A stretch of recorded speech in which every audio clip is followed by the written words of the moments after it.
Hey, what's up? Happy Tuesday, and welcome to a brand new episode of Growth Groove with Dr. Ericka. But the funny thing is sometimes I start hearing this song, it gets me so excited that for a moment I want to start saying, "Welcome to Better with Dr. Ericka." But this is not my podcast. This is Growth Groove with Dr. Ericka, not Better with Dr. Ericka. But you can always find me on my podcast too. So, welcome and happy Tuesday. I am thrilled to be able to spend some time with you. It always makes my heart feel warm. So today you might be like, what are we talking about? We are talking about navigating grief, 5 things you need to know. You might be like, Dr. Ericka, why are we talking about grief? Well, before I tell you about why, let's have a moment and do a little housekeeping. So the first thing is, if you know someone that needs this, please share. If you also know someone that needs this, please tag.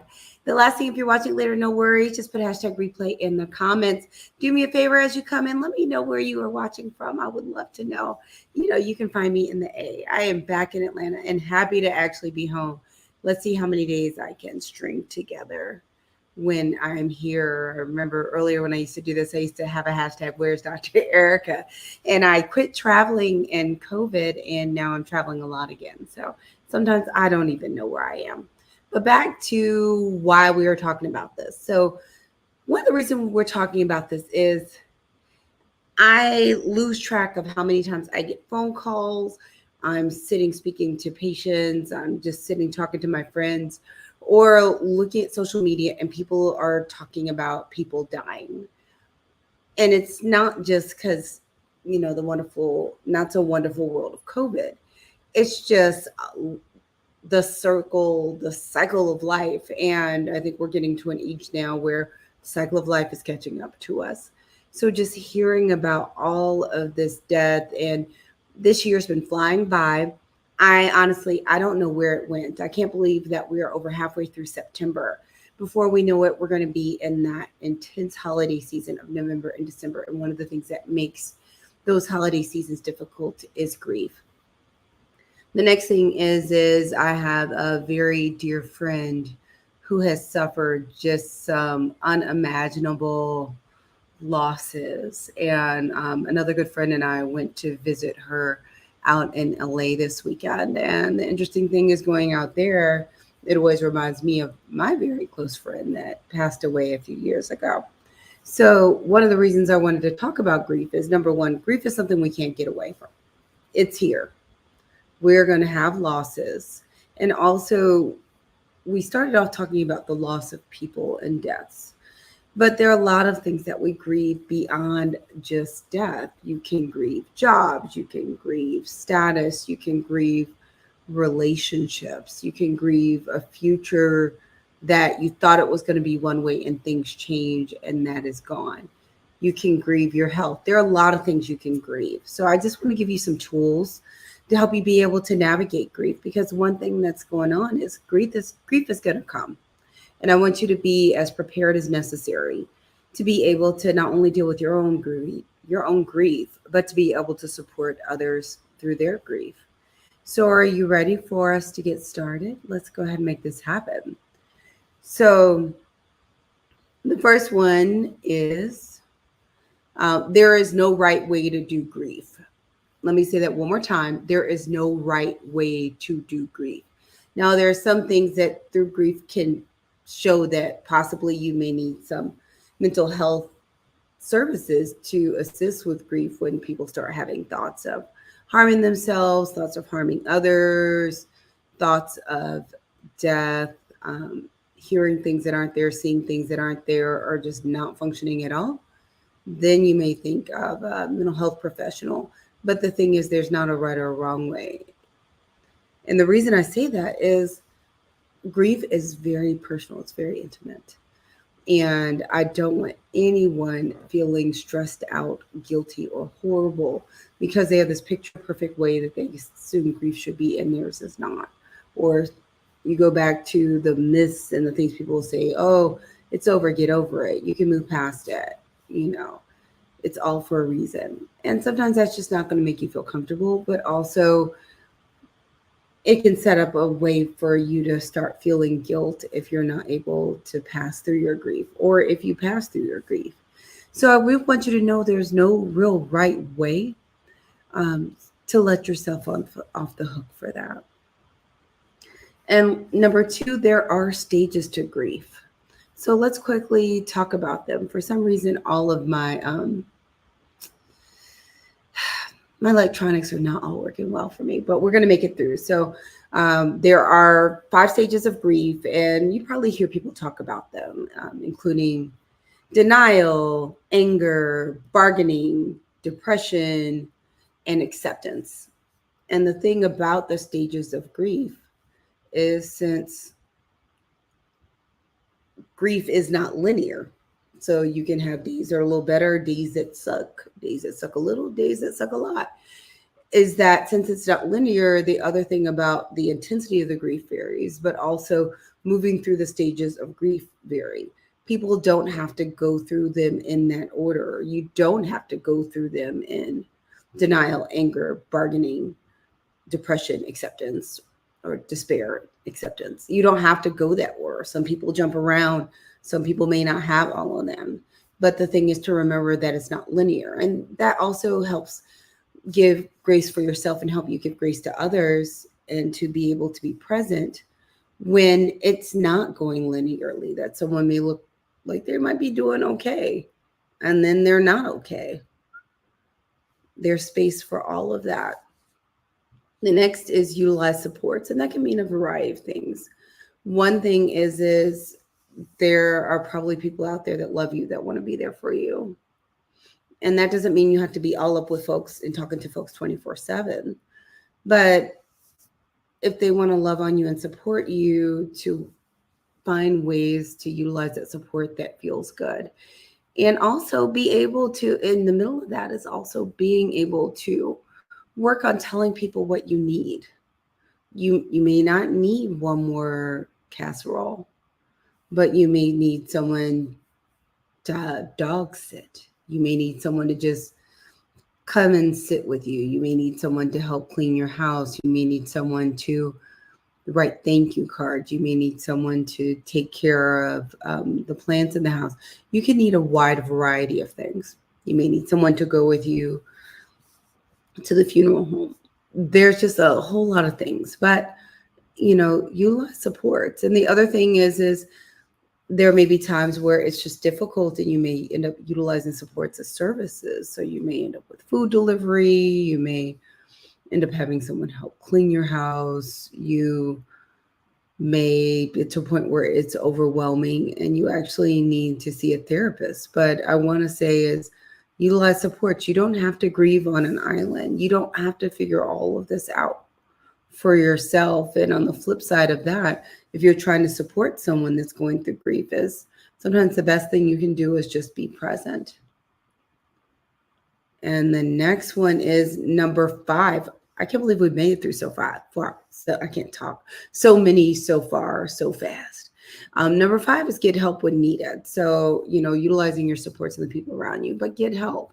If it's overwhelming and you literally can't get out of bed for an extended period of time, you may need to see somebody. If you just can't sleep for an extended period of time, you may need to see someone. As we talked about earlier, is if you are having thoughts of hurting yourself, you need to see somebody. If you feel really isolated and need someone to spend time with you, you need to get help.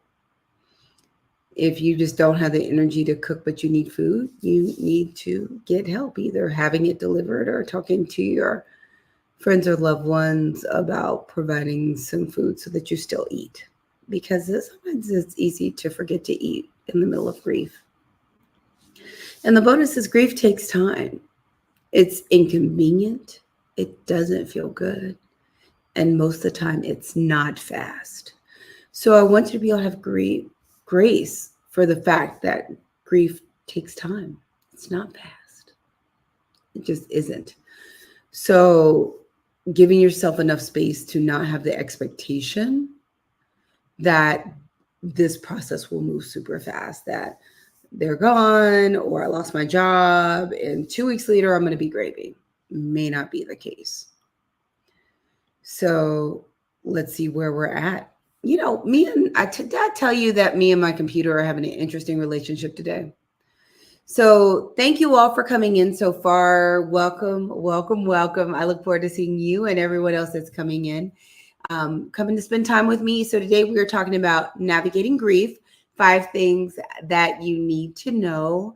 And we're talking about it because this is a time. There are so many things going on. People are grieving the life they imagine. They're grieving their health, they're grieving their family, they're grieving people that have passed away, they may be grieving loss of jobs. There are a lot of things that you can grieve, and I just want you to have the necessary tools to do that. Now, if you're watching, do me a favor, you can share this if you know someone that needs this. Also, if you know someone that needs this, tag them. And the last thing, if you're watching it later, just put hashtag replay in the comments and let me know you're here. That'll actually make me feel good. And what we're going to do is we're going to do a recap and then take you out. And you know what? And if you missed some earlier and you want to see the whole thing, you can always go on back and rewatch the beginning. So let's make this recap happen. Well, my computer, I think, has gremlins, but that's a whole nother story. Computer and the gremlins. So we're talking about navigating grief, 5 things you need to know. The first thing is there is no right way to do grief. There are some strategies that can be helpful, but there's not a right or wrong way. It's going to look different for each person, for each situation. And I want you to give space for that. The next is there are stages to grief. There are 5 traditional stages, including denial, anger, bargaining, depression, and acceptance. And just knowing that those are there so you have some idea of what is coming or what to expect for yourself and for others that you're supporting. And the other thing is people are dealing with losses. So you may also run into and be supporting people dealing with grief in environments other than your personal life. It could be even at work. The next thing, number 3, is grief is not linear. You may not make it through these stages of grief in a linear way. You may not go through all of them, and you may have days that are good, days that are bad, or days that are okay, and days that suck a lot, or days that only suck a little bit. It can go all over the place, and I want you to have space and grace for that. The next thing is utilize supports, utilize those people that are really there for you, and be present for those that you're supporting through grief. And the other thing with utilize supports is ask for what you need so that people can really show up for you. They want to show up for you. So if you know what you may need help with, let them know.